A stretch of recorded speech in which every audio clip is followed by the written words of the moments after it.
유사 종교에 대하여 세 번째 시간을 준비한 권정대교로 수사신부입니다. 네, 우리 가브리엘 주임신부님께서 두 번에 걸쳐 신흥 유사 종교에 대하여 구체적으로 또 열정적으로 잘 설명해 주셨지요. 네, 저는 오늘 그 세 번째 시간 안에서 교회 밖이 아닌 교회 안에서 나타난 그릇된 신심의 내용에 관한 이야기를 여러분과 함께 나누고자 합니다. 오늘은 부산교구 내 유사종교 관련 복음 및 제안의 내용에 대해 살펴보고자 합니다. 여러분 많이 들어보셨을 나주율리아, 그리고 아버지의 선교회, 또 하느님 자비이심의 마리아에 대해 살펴보겠습니다. 그리고 미카엘 대천사 관련 기도 및 여러 기도문들에 대한 문의와 최근에 서울대교구에서 출판원과 취소가 된 천상의 책과 관련 모임 및 기도회의 금지 조치를 받았던 하느님의 뜻 영성에 대해 살펴보겠습니다. 그리고 마지막으로 삼일체 하느님에 관하여 그리고 올바른 신앙과 올바른 신심에 대해 말씀드리며 강을 마치고자 합니다. 이미 오래전부터 가톨릭 교회에서 공식적으로 그만 활동 조직인 나주율리아에 관한 내용을 먼저 시작하고자 합니다. 때는 바야흐로 2007년 에피스피디 수첩이라는 프로그램에서 나주율리아의 거짓 실체에 대해 방영하였지요. 기억나시는 분들 계십니까? 네. 이때 저는 신학교 학부 1학년이었는데 평일에는 수도원에서 TV 시청이 안 되었지만 교육적인 차원에서 기적인가 사기인가 나주 성모 동산의 진실을 형제들과 함께 시청한 기억이 납니다. 성모상에서 피눈물을 흘리는 사건, 윤율리아가 무신 성체가 살과 피로 변하는 기적, 기적수의 기적, 향유의 기적, 오상의 기적, 머리에서 피가 나고 몸에 상처가 나는 등을 체험했다고 마리아의 보험 방주 측에서는 주장했는데, 개인적으로 가장 충격적인 보도는 나주율리아의 소변에서 장미향과 함께 금빛 가루가 섞여 나왔고 이 소변에 특별한 후엄이 있다고 믿는 측근들은 유신해도 이를 아픈 곳에 바르거나 마시기까지 했다는 내용이었습니다. 이미 전 광주대교구장이셨던 윤봉희 대주교님은 1998년 1월 1일에 발표한 나주 본당 윤율리아와 그의 성모상에 일어나고 있는 현상들과 메시지에 대한 천주교 광주대교구장의 공지를 통해 나주 성모님의 메시지는 인간적이고 인위적인 요소가 개입되어 있어 그 순수성과 진실성이 결여되어 있는 부분들이 적지 않게 드러나 있다. 성체의 기적이라고 함부로 주장하고 있는 이 현상들은 교회의 성체에 대한 유대 교리에 부합하지 않는다고 명확하게 밝히셨습니다. 광주대교구는 1994년 나주본당 윤율리아와 그의 성모상에 일어나고 있는 현상들과 메시지에 대한 조사위원회를 구성, 나주에서 일어나고 있는 일에 대해 신앙적으로 검토하고 현장 조사까지 한 바가 있지요. 2008년에는 전 광주대교구장이셨던 최창무 안드레아 대주교님께서 나주 윤율리아와 그 관련된 현상들에 관한 교령을 발표하셨고, 나주 윤율리아와 관련된 성사 집행과 준성사 의식을 주관하거나 참여하는 성직자, 수도자, 평신도는 자동처벌의 파문제재를 받게 되며, 이는 광주대교구뿐만 아니라 가톨릭교회의 성직자와 수도자, 평신도 누구에게나 해당된다고 천명하셨습니다. 그렇다면 왜 2024년인 오늘날까지 이 문제가 대두되는 것일까요? 바로 부산교구에서도 나주 윤율리아와 그 마리아 방주 활동 조직으로서 부산 지구가 존재하고 있고 버스를 대절해 나주를 정기적으로 방문하는 신자들이 있다는 사실이 밝혀지고 부산 지구 피정도 실시하고 있습니다. 부산교구 유사종교대책위원회에서 발견하였기 때문이었습니다. 과거 신학교에서 라틴어, 교회사, 교과학을 가르치시던 제가 존경하던 천교구 정승익 바실리오 신부님의 말씀이 강의를 준비하면서 떠올랐습니다.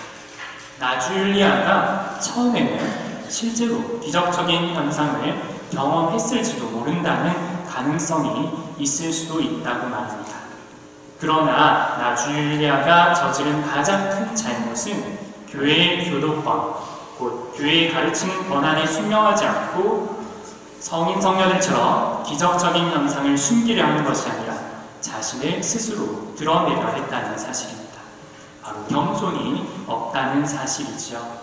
나아가 사람들에게서 취한 돈을 모아 나주동산을 더 크게 만드는 행태를 통해 가난이라는 복음적인 가치와 덕목이 결여되어 있음을 PD수첩을 보고 난 다음날 수업에서 말씀해 주셨던 기억이 떠올랐습니다. 처음에는 모르고 갔고 또 갔다 오신 분들이 실제로 여러 분당에 많이 계시죠. 하지만 가장 중요한 것은 하느님과 가톨릭 교회로 되돌아오는 것입니다. 우리 신앙을 바로잡는 일이 참고 더 중요하다는 것입니다. 부산교구 교구장님의 교령에 따르면 명확한 의도 없이 이 죄를 범하였으나 그 사실이 법적으로 선언되지 않은 상태에서 회심하여 돌아오는 교우는 교회법 1355조 2항에 따라 교구 직권자가 사면할 수 있으며 1354조 2항에 의거 이 권한을 교구 내 사제들에게 위임한다고 하셨습니다. 그리고 고해성사의 내적 법정에서 이 죄를 사면할 수 있다는 나주윤율리와 관련된 자동처벌 항문 제재에 관한 교령에서 밝히셨습니다. 잘 아시다시피 주임시민과 저는 수도의 사제이지만 부산교구장님께서 주신 전국 공용 교구사제 특별 권한을 수여받았기에 고해성사를 통해 이 죄를 사면할 수 있습니다. 다음으로 아버지의 선교회입니다. 혹시 여러분 이 책자 표지를 보신 분이 계십니까? 네, 저는 오래전부터 보았는데 아버지의 영광을 위한 삶이라는 책입니다. 이 책을 펴낸 이는 마더 에우제니아라는 수녀님이며 그녀는 1907년에 이탈리아에서 태어났습니다. 20살에 프랑스 그로노블이라는 교구 관할 사도들의 성무 수녀원에 입회했으며 1932년 이곳에서 하느님 아버지 메시지를 받아 쓰기 시작하셨죠. 27살에 무려 수도의 총장이 되고 12년간 직무를 수행하였으며 42살에 자기가 창설했던 이 사도들의 성무 수녀회를 떠나게 됩니다. 그리고 1988년 82살에 그리스도 안에 일치하여 아버지께로라는 선교회를 스스로 창립하게 됩니다. 아버지의 영광을 위한 삶이라는 영성서적을 발행한 곳이 가톨릭 출판사이고 펴내니가 고 정진석 추기경님이라는 점에서 교회의 가르침과 일치하지만 일부 내용의 교리적인 문제를 포함하고 있습니다. 부산교구 노우재 미카엘 신부님은 아버지의 영광을 위한 삶에 대한 신학적인 분석을 하면서 마더 에우제니아는 합당한 임무를 맡았지만 본 저작물은 그리스도 없이도 그 임무가 가능하다는 인상을 강하게 풍기고 있고 이 때문에 교회의 신앙 진리를 오도할 가능성이 적지 않다고 보았습니다. 무엇보다 개인의 사적 경험이 아무리 합당하다고 해도 교회의 공적 신앙 경험을 해친다면 결코 바람직한 일이 될 수 없다고 보았던 것이죠. 그 구체적인 내용으로 첫 번째, 그리스도의 전통적인 아버지 하느님의 역할에 대한 수정이라는 점입니다. 구원자인 예수 그리스도의 역할과 공적 계시의 완결을 일부 부정하고 아버지 하느님의 재등장을 통해 인간 구원을 완성하려던 점입니다.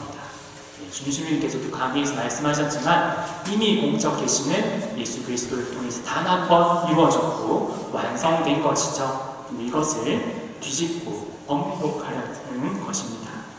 이미 예수님은 단 한 번 세상에 오셔서 공적인 계시로서 십자가 순환과 죽음을 통해 부활로서 구원 사업을 완성하신 점을 뒤집었던 것이죠.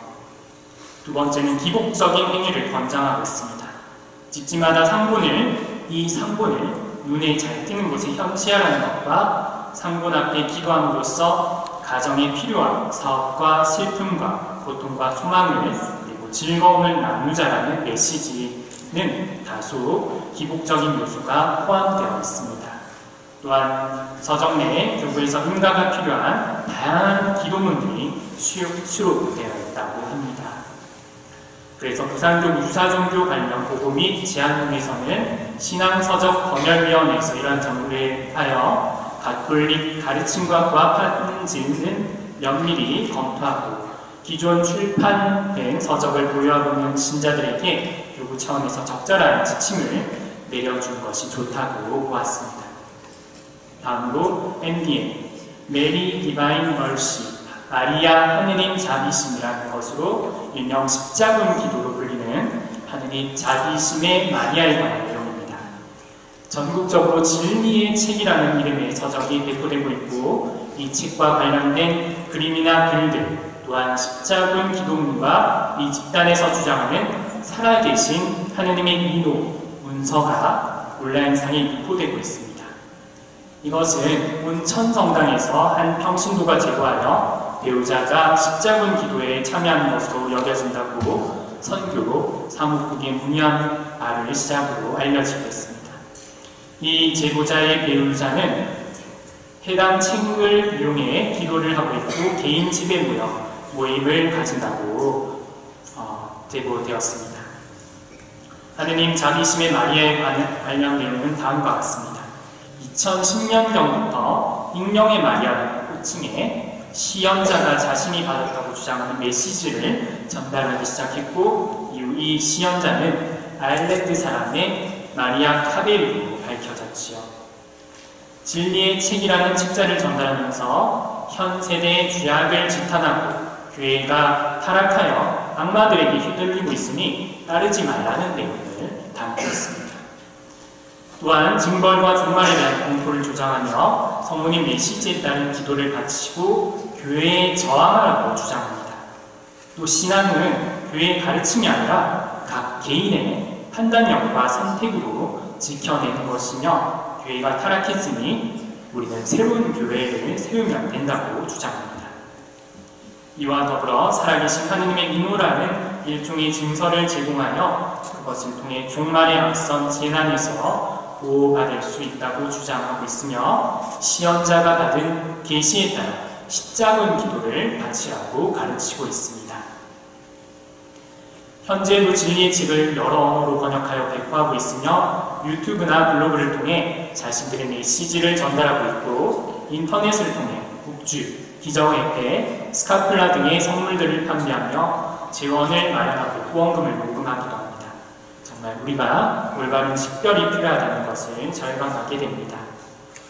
아일랜드 더블린 대교구에서는 성명서를 내어 하느님 자비심의 마리아는 교회의 승인을 받지 않은 집단이며 가톨릭 신학과 모순된 가르침을 가지고 있으니 가톨릭 교회 내에서는 사용해서는 안 된다고 선언했습니다. 이를 기초로 대응과 검토해야 될 사항을 살펴보겠습니다. 첫째, 교회의 타락을 주장합니다. 시연자가 알려준 성모님의 메시지를 따라 기도하고 교회에 저항하며 주교와 교계의 지시를 따르지 말 것을 가르치는 것이죠. 분명하게 교도권에 위배되는 점입니다. 이에 따른 대응으로 단순히 음모론에 불과하기 때문에 직접적인 대응은 불필요한 것으로 보았습니다.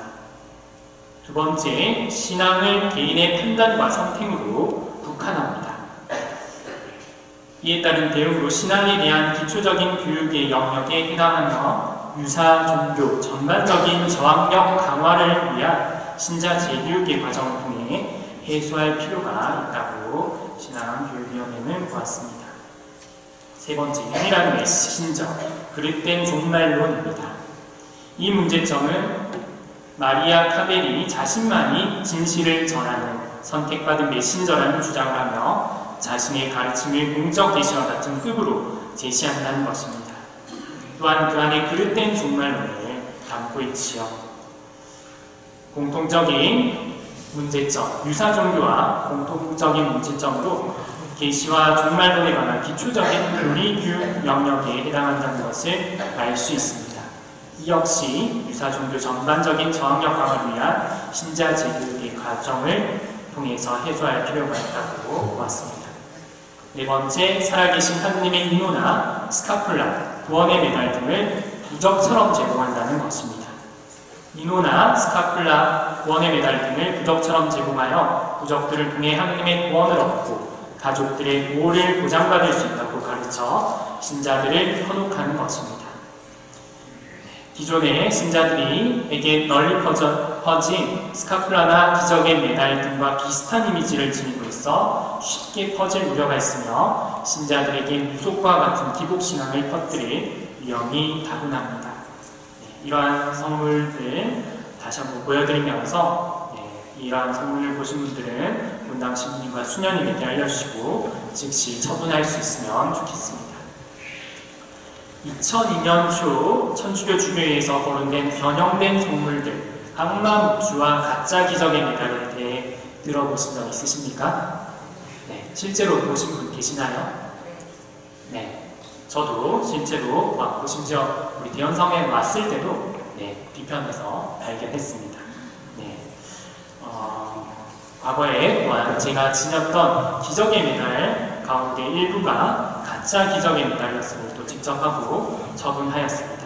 심지어 가르멜 수도에서 보급되는 스카플라까지 거짓으로 왜곡하거나 잘못된 신심 내용이 쓰여져 있음을 볼 수 있지요. 하느님의 자비신 마리아와 같은 맥락에서 잠깐 언급드리며 악마 묵주는 십자가상 예수님의 모습이 뚜렷하지 않은 게 특징입니다. INRI 유다인들의 이름 나자렛 예수 표지는 없고 유혹하는 자의 표상인 뱀의 머리가 새겨져 있는 등 엉터리로 되어 있습니다. 십자나무 가장자리는 우상 숭배를 상징하는 오각형이며 그 안에는 태양광선이 새겨져 있죠. 제대로 된 기적의 메달 앞면 성모 마리아는 성모님 손에서 비처럼 쏟아져 나오는 은총을 상징합니다. 원죄 없이 대대신 마리아님 성모님 데이터카운이 저희를 위하여 빌어주소서가 영어나 프랑스어, 폴란드어로 명확하게 잘 새겨져 있습니다. 뒷면에는 알파벳 M이 십자가의 받침을 끼고 있으며 알파벳 아래에는 가시관을 쓴 심장, 예수 성심과 칼에 찔린 심장, 성모 성심이 있습니다.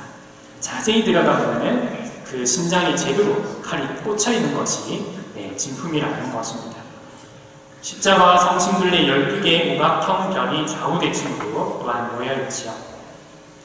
반면에 변형된 성물, 가짜 기적의 메달은 성모님 얼굴이 변형되거나 훼손되어 있으며 양쪽 대칭을 이뤄야 할 별이 비대칭이거나 육각형인 것도 있지요.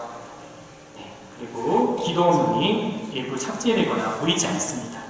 뒷면에 십자가가 흐릿하고 성모님을 상징하는 마리아 M이 뒤집히거나 별들의 별이 변형된 것도 있고 성심 형상의 가시관과 칼이 빠진 것도 있죠.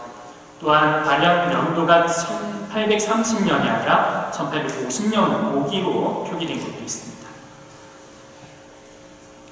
주교회는 성물은 장식품이나 장신구가 아니라 신심행위나 신앙 증진을 돕는 물건이기에 성물에 표현된 상징들은 가톨릭 교회가 고민한 교리와 정승에 부합해야 한다면서 성물을 구입할 때는 되도록 제작처나 판매처가 분명한 것을 선택하고 의문이 있을 때는 성직자, 수도자 등 교회 전문가들에게 문의해야 한다고 당부했습니다.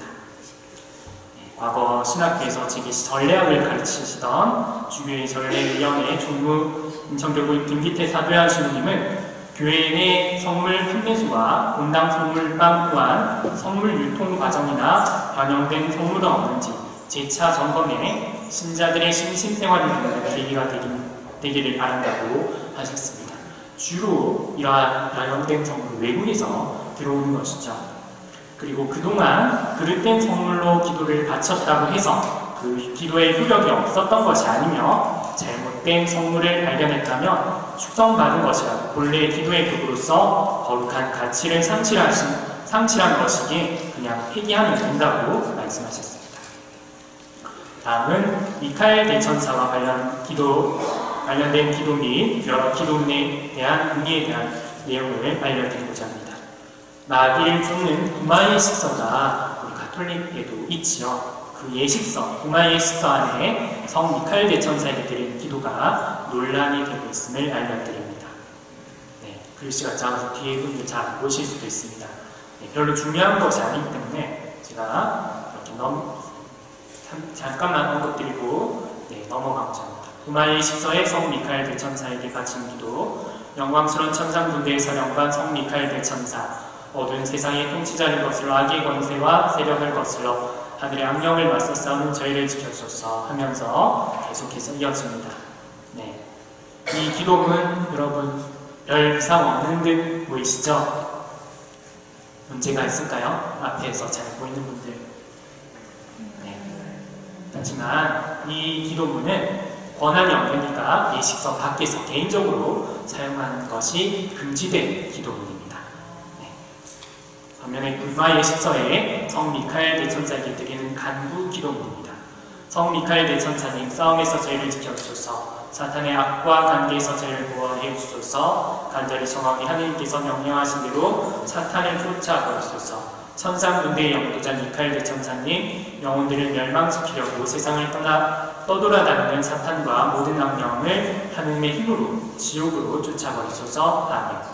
이 기도문은 간구라고 되어 있는 이 기도문은 교회에서 인준된 기도문으로서 그 자체로는 문제가 없는 기도문입니다.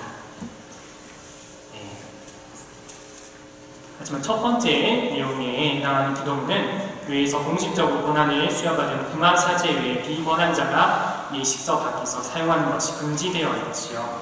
하지만 미카엘 회에서는 이러한 기도문, 앞서 보여드렸던 기도문을 모든 신자들이 다 함께 바쳐야 한다고 주장하고 있습니다.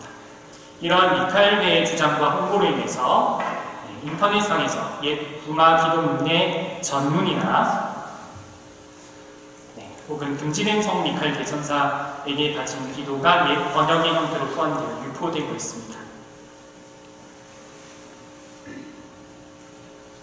사실 이번에 해당하는 성 미카엘 대천사에게 드리는 간구 기도문만 보면은 일반 신자들에게 허용된 만큼 기도문 바치는 것 자체는 문제가 없습니다. 그러나 미카엘 회가 유포하는 내용들 속에 이 기도가 함께 포함되어 있고, 특히 미카엘 회가 제2차 바티칸 공의 이전에 전례로 돌아갈 것을 주장하면서 이 미카엘 대천사에게 드리는 기도를 강조하는 만큼 이 기도문을 미사 후에 공식적으로 함께 바치는 것이 자칫 미카엘 회의 영성을 지지하는 표현이 될 수 있다는 우려가 있습니다.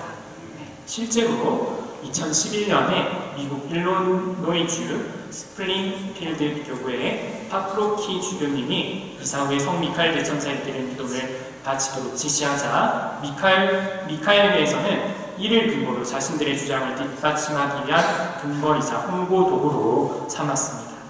주교님은 미카엘을 지지할 의사가 전혀 보이지 않았고 없었지만은 미카엘에서는 이를 악용했던 것이죠.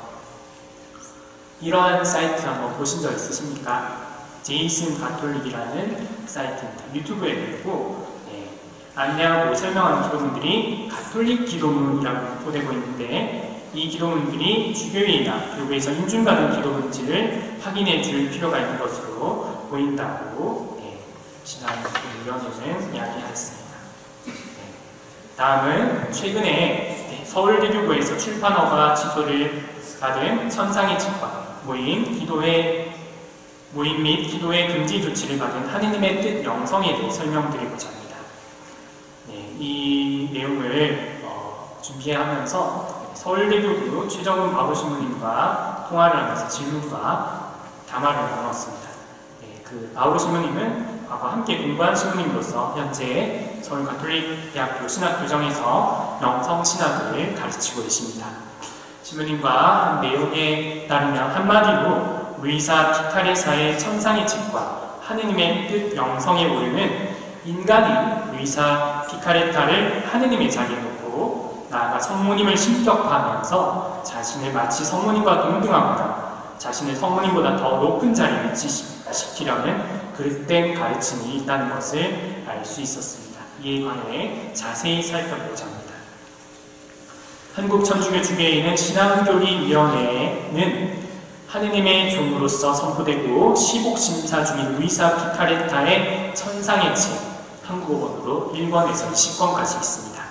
이를 신중하고 조심스럽게 검토하고 수차례 거친 회의를 통해 다음과 같은 의견을 모았지요. 성경과 교회의 전통적인 가르침에 부합하지 않거나 심지어 반대로 교의적이고 영성적인 오류를 다수 포함하고 있음을 부인할 수 없다는 조사를 마치게 되었습니다. 사적 계시가 무분별하게 역사하는 한국교회 형성화에서 천상의 책은 신자들에게 그릇된 신심을 퍼뜨리고 교회 내의 혼란과 분열을 조장할 가능성이 매우 크다고 판단하였습니다. 천상의 책은 루이사 피카레타에게 일어난 사적 계시를 근거로 종말과 예언을 담은 책입니다. 예수님과 나눈 대화를 주된 내용을 하는데 피카레타에 관한 예언의 말씀을 주로 담고 있지요. 하느님의 뜻이 이루어짐을 의미하는 피아, 성경에도 나오고 라틴어 주님의 길을 나오죠. 피아 볼루타스 투아 시쿠딘 첼로 에딘테라. 아버지의 뜻이 하늘에서와 같이 땅에서도 이루어지소서. 마태복음 6장 10절의 말씀이죠. 이를 근거로 두고 있지만 피카레타와 함께 계시된 새 시대의 구원 사업인 피아 사업을 그것을 통해서 주장하고 있습니다. 따라서 하느님의 뜻, 피아스의 따름이란 궁극적으로 피카레타를 통해 계시될 새로운 시대에 대한 예언의 말씀을 따르는 것을 말하였습니다. 그런데 이 책에서는 피아 사업을 통해 피카레타 자기 자신이 구원 역사에서 예수님과 성모님의 버금가는 심지어 그분들을 능가하는 특별한 위치로 등높여지고 있습니다. 피카레타는 단순히 하느님 구원의 협력자가 아니라 또 특별한 계시를 받은 자가 아니라 영원하신 하느님의 뜻에서부터 미리 준비된 사람, 예정된 자, 구세사를 완성하기 위해 파견된 자, 구원 사업의 도구, 하느님 뜻에 맞달, 새 시대를 여는 존재 등으로 묘사되며 인류 전체의 구원 사업에서 특별한 위치를 자신이 차지하고 있습니다. 그는 성모님과 같이 구원 사업의 도구이지만 새로운 구원 사업을 이 시대에 펼치기 위한 특권적인 도구로 선택된 사람임을 주장하고 있습니다. 실제로 천상의 책은 피카레타 개인의 위상과 역할을 부각하는 데 중점을 두고 예수님의 구원 사업을 완성하기에 필수 불가결한 존재로 묘사하기에 그리스도를 통해 실현된 구원 경륜을 폄하하거나 미완인 것으로 만들고 있습니다. 이와 같은 피카레타의 사적 계시에 대한 주장은 예수 그리스도를 통해 실현된 공적 계시를 침범할 뿐만 아니라 공적 계시가 지닌 유일무이하고 결정적인 특성을 무시하는 결과로 이어지는 오류를 범하게 됩니다. 이러한 루이사 피카레타의 주장은 한국 신흥종교 교주들이 주장하는 3시대론과 일맥상통합니다. 3시대론은 구원 역사의 세 시대가 있다고 주장하면서 두 시대가 이루지 못한 구원을 셋째 시대, 그들이 말하는 성령의 시대, 성약의 시대 등으로 일컫고 있습니다. 그래서 마리아 피카레타가 자신이 와서 그것을 완성할 것이라고 말하고 있는 것이고 다른 유사종교 교주들도 똑같은 맥락에서 그것을 주장하고 있죠. 가장 심각한 오류는 그리스도를 통해 주어진 구원 업적을 무시하거나 폄하하는 것이며 구원에서 하느님의 주도권을 배제하고 셋째 인물의 역할, 즉 자기 자신만의 역할을 강조하는 것입니다.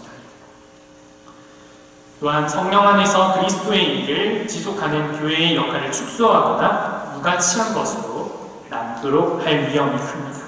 이는 성체 성사의 효력을 오해하고 교회의 모든 성사를 하느님의 뜻 영성으로 대치시킬 수 있다는 위험한 발상을 하게 합니다.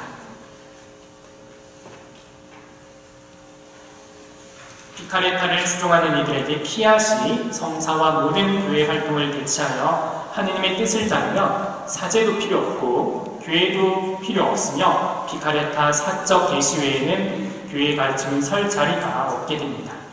예수님께서 몸소 세우신 성사, 교회의 제도, 교회의 공동체의 삶 등이 무의미해지는 것이죠. 이러한 개인주의적 영성은 반교회 집단으로 발전할 가능성이 매우 크고 사목적으로도 심각한 문제를 일으킬 것으로 주교회의 신앙교리위원회는 판단하였습니다. 따라서 가경자 루이사 피카레타의 저서를 확산시키지 않도록 하고 하느님의 뜻 영성 모임도 중단하는 것이 교회의 선익을 위하여 필요한 것이죠. 또한 앞서 서울대교구에서 취해진 출판 허가도 철회하는 것이 바람직하다고 사료됩니다. 잠시 물 좀 마시고 가겠습니다.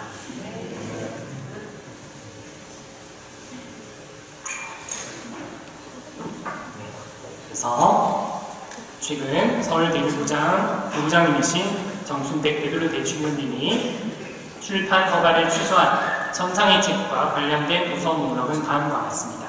천상의 책 자체와 하느님의 뜻의 나라 동정마리아, 하느님의 뜻이 영혼을 다스릴 때, 영적 순례 24시간, 하느님의 뜻 영성, 하느님의 뜻 기도 모음, 아버지의 나라가 오소서, 우리 주 예수 그리스도의 순환의 시간을 거룩한 이사가 다음과 같습니다. 이것입니다. 신흥 의사 종교와 더불어 교회의 그릇된 신심에 관하여 강의를 준비하면서 하느님을 거스르는 것이 참으로 많이 있고 교묘히 숨어 들어있음을 알 수 있었습니다.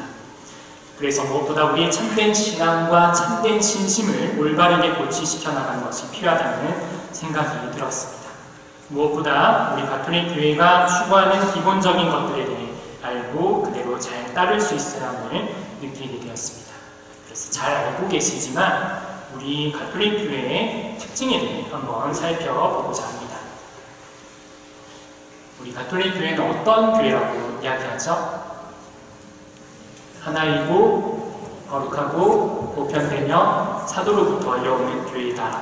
네, 이것은 381년 제1차 콘스탄티노플 공의에서 만든 니케아 콘스탄티노플 신경을 제정하면서 처음으로 등장하기 시작했습니다. 네, 우리 성당에서 청년미사 때 니케아 콘스탄티노플 신경을 바치고 있죠. 이 신경에는 교회에 대해 다음과 같이 규정하고 있습니다. 참된 교회의 특징은 하나라는 것입니다. 교회는 하나입니다. 오직 하나뿐인 하느님을 믿고 있고 하나의 신앙을 고백하며 하나의 세례로 태어나며 오직 하나의 몸을 믿고 한 분뿐인 성령으로부터 생명을 얻기 때문입니다. 성체 성사를 통해 우리는 한 몸, 한 형제의 자녀를 이루게 됩니다. 교회는 그 설립자로 보아 하나입니다. 가톨릭 교회의 교리사에 따르면 그리스도가 세운 교회는 사도 베드로 위에 세운 교회 하나뿐입니다. 이 하나뿐인 교회는 베드로의 후계자인 교황님과 일치해 있는 가톨릭 교회입니다. 가톨릭 교회야말로 그리스도가 직접 세운 유일한 교회라는 것이죠. 그래서 가톨릭 교회 신자인 우리는 교회에 가르치는 권한을 뜻하고 사도 베드로를 머리로 하는 사도들에게 주어졌으나 지금 교황님을 머리로 하는 주교들에게 위임된 교독권에 따라 살아갈 수 있어야 합니다. 두 번째, 교회는 거룩하다는 것입니다. 그리스도가 교회를 거룩하게 하려고 자신을 바쳤으며 거룩한 성령이 교회의 생명을 주셨기 때문입니다. 아울러 교회는 친성사를 통해 끊임없이 거룩하게 됩니다. 교회가 거룩하다는 것은 윤리적인 의미에서 거룩하다는 것이 아닙니다.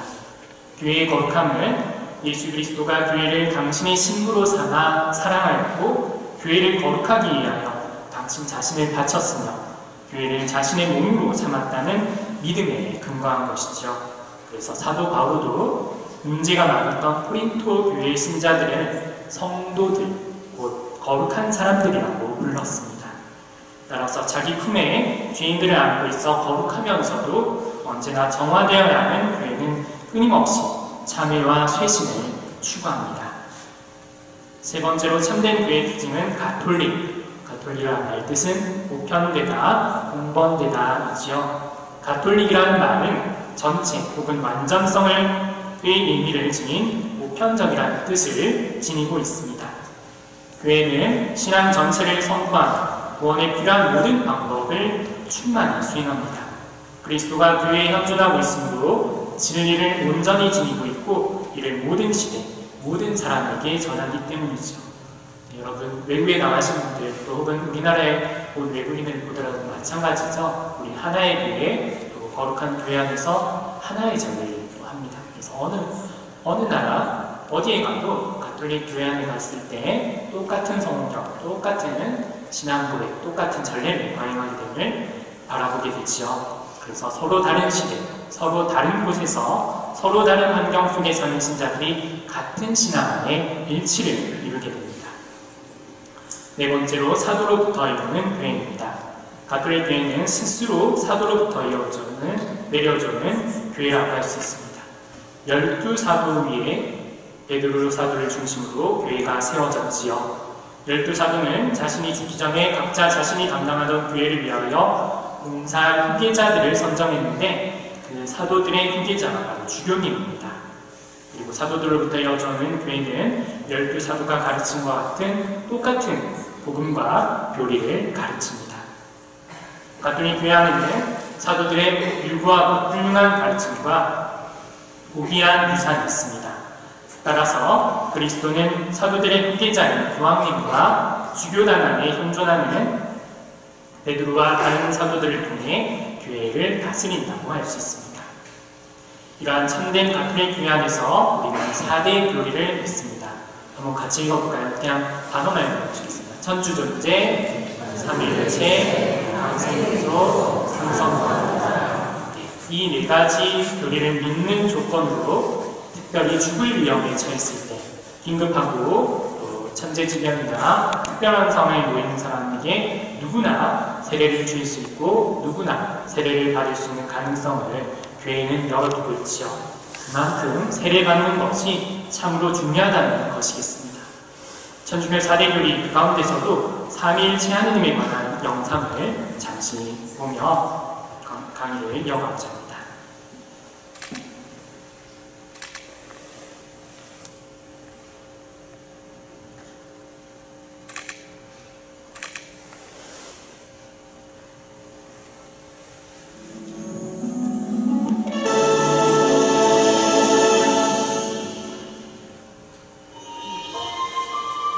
하나가 셋이고 셋이 하나가 되는 신비.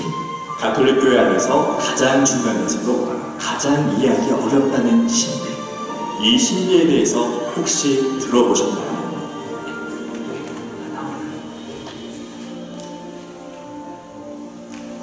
네. 어려우셨나요?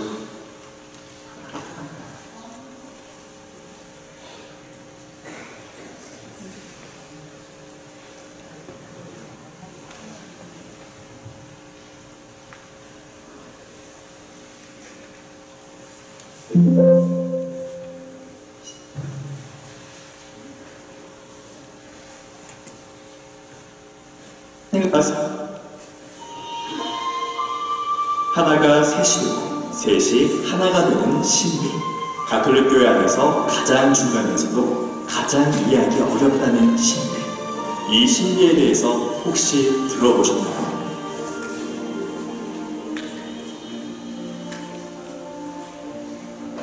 네. 어려우시다고요? 이렇게 생각해 보시면 어떨까요? 여기 태양이 있습니다. 둥근 원체로 있는데요. 거기서 빛도 나오고 열도 나옵니다. 그렇다면 태양은 둥근 원체일까요? 빛일까요? 열일까요? 셋 다 하나의 태양 아닐까요? 둥근 원체에서 빛도 나오고 열도 나오듯이 빛이 열도 내고 둥근 원체를 이루며 열이 빛을 내고 또 둥근 원체를 만드니까 말입니다. 그러니 태양은 하나이면서도 셋이고 셋이면서도 하나라고 말할 수 있을 텐데요. 이처럼 우리 가톨릭 교회에서는 하느님께서 하나이면서도 셋이시고 셋이면서도 하나이시라고 말하는데요. 바로 삼위일체 교리입니다. 오늘은 그 삼위일체 교리에 대해서 살펴보도록 하겠습니다. 스스로 완전하시고 완벽하신 하느님께서는 왜 하나이고 셋이시며 셋이면서도 하나이신 분으로 우리에게 오셨을까요? 당신을 위해서였을까요? 우리를 위해서였을까요? 하느님께서는 당신을 성부와 성자와 성령으로 우리에게 알려주셨는데 성부와 성자와 성령께서는 한 분 하느님이시다. 이것이 가톨릭 신앙의 핵심인 삼위일체 교리입니다. 삼위일체라는 말은 성경에 직접적으로 나오지는 않습니다. 다만 간접적으로 여러 부분에서 언급되고 있습니다. 구약에서는 삼위일체 하느님을 우리라고 표현하거나 말씀, 영, 지혜라는 말로 암시적으로 드러내고 있고 신약에서는 가브리엘 천사가 마리아에게 예수님의 탄생을 예고하면서 성령께서 너에게 내려오시고 지극히 높으신 분의 힘이 너를 덮을 것이다. 그러므로 태어날 아기는 거룩하신 분, 하느님의 아드님이라고 불릴 것이다. 라고 삼위의 신비를 표현했으며, 예수님께서 세례 받으실 때는 하늘이 열리며 성령께서 비둘기 같은 형체로 그분 위에 내리시고, 너는 내가 사랑하는 아들, 내 마음에 드는 아들이다 라고 전하면서 삼위께서 동시에 현존하시는 모습을 묘사했습니다. 또 예수님께서 제자들에게 복음 선포의 사명을 주실 때는 아버지와 아들과 성령의 이름으로 세례를 주라고 말씀하시며, 성부와 성자와 성령의 세 위격이 함께 하심을 분명히 언급하셨습니다. 이러한 삼위일체에 대한 믿음은 사도들의 초대 교회로부터 내려왔습니다. 그리고 325년 니케아 공의회에서 믿을 교리로 선포됐습니다. 그 믿을 교리는 삼위일체 하느님께서는 실제적으로 구분되지만 하나의 동일한 본성을 지니시고 한 본체를 이루는 분이라는 것입니다. 성부께서는 만물을 창조하셨고, 성자께서는 성부로부터 세상에 보내진 성부의 아들로서 사람이 되시어 우리를 구원하셨으며, 성령께서는 성부와 성자로부터 오시어 교회 안에서 머무르시며 우리를 성화시키고 사랑으로 일치시키신다는 것입니다. 다시 말해 성부와 성자와 성령은 각자 고유한 활동을 하시되 각각의 활동에 다른 두 위격이 함께 현존하고 함께 작용하신다는 것입니다. 가톨릭 교회는 이러한 삼위일체의 신비를 신앙 안에서 받아들이고 믿고 고백하고 가르칩니다. 또 전례 예식을 비롯해 신앙생활 전반에 걸쳐 삼위일체 하느님에 대한 신앙을 드러내고 있습니다. 신앙 행위의 기본인 십자성모에서부터 영광송 그리고 사도신경에 이르기까지 모든 기도문에 드러나고 있으며 세례 성찬을 위시한 모든 성사생활에서 표현됩니다. 그리고 교회는 성령 강림 대축일 다음 주일을 삼위일체 대축일로 기념하며 삼위일체 하느님의 인류 구원 활동에 감사와 찬미를 드립니다. 아버지께서 나를 사랑하신 것처럼 나도 너희를 사랑하였다. 너희는 내 사랑 안에 머물러라. 우리의 신앙생활은 반드시 삼위이신 하느님께서 이루시는 친교와 일치에 참여하면서 우리도 서로 친교를 이루어야 합니다. 우리가 기도를 바칠 때는 성령 안에서 성자를 통하여 하느님 아버지께 바치는 것입니다. 기도만이 아니라 우리 구원의 길 역시 성령 안에서 성자를 통하여 성부께 이르는 것입니다. 성부, 성자, 성령으로 오시는 하느님은 우리를 위한 하느님의 배려입니다. 우리에게 보다 가까이 다가오고 싶으신 하느님의 사랑입니다. 하나이면서도 셋이고 셋이면서도 하나이신 하느님 감사합니다. 찬미와 영광 받으소서. 이제와 영원히.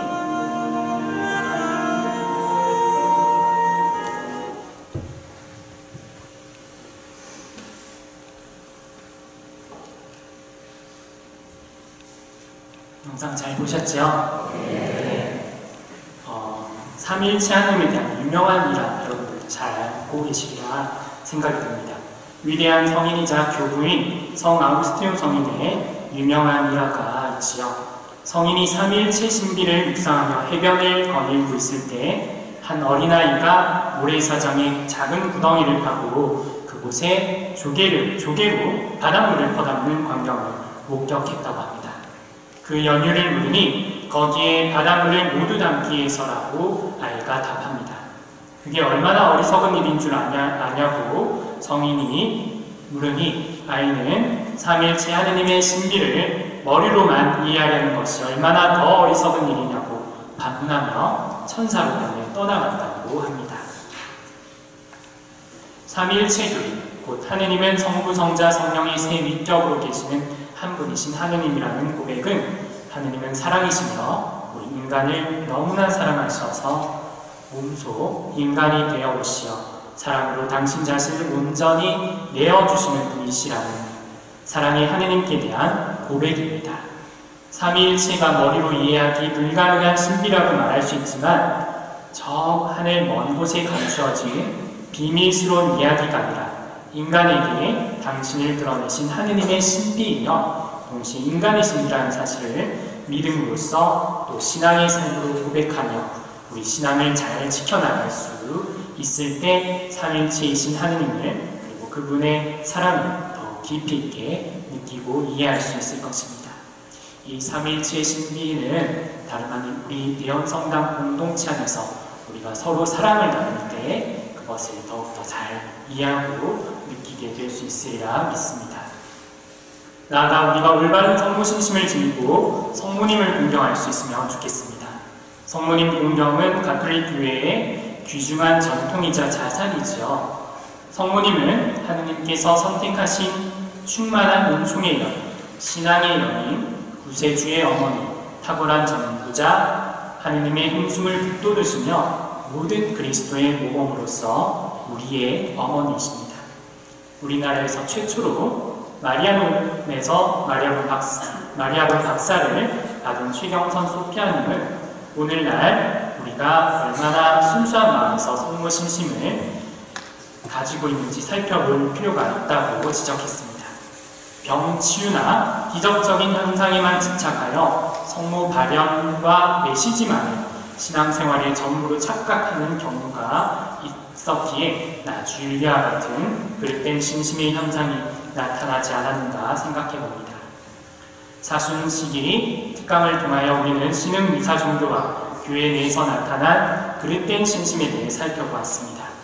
하느님의 사랑과 이웃사랑이 성경의 핵심이고 진정 하느님 백성인 교회 공동체가 그 가치를 실현하기 위해서 우리가 무엇보다 그리스도 안에서 하나 되어 참된 인간관계를 형성하고 올바른 신앙과 참된 신심을 고취하고 이룩하는 일이라 생각이 듭니다.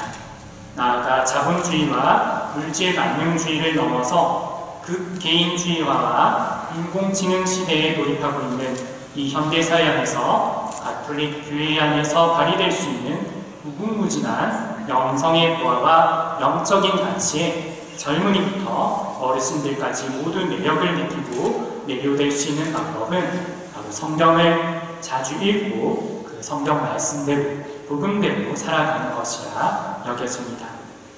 신흥 유사 종교를 제대로 식별하고 우리 신앙과 신심을 올바로 살아가기 위해서는 무엇보다 성경을 자주 읽고 그렇게 성경 말씀에 따라 살아가는 일이 선행되어야 하리라 생각합니다. 무슨 일이 있어도 하루에 꼭 한 장 이상씩 혹은 단 한 구절이라도 말씀을 읽고 생활하면 좋겠습니다.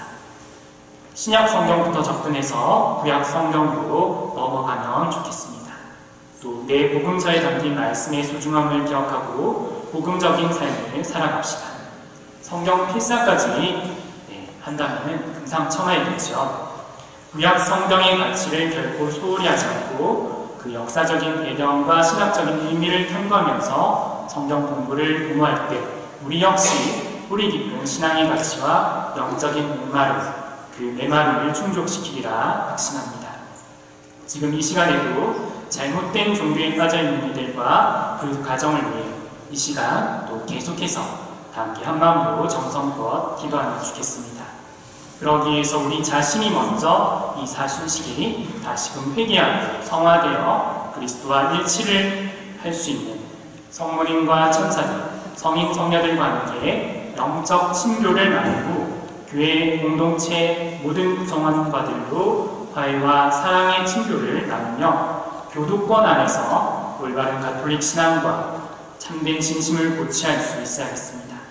그리고 무엇보다 가톨릭 교회로 되돌아온 모든 형제 자매 교우들에게 따뜻한 시선과 그리스도 사랑의 마음으로 다가서며 교회 공동체 안에서 하느님 사랑으로 이웃 사랑으로 일치할 수 있어야겠습니다.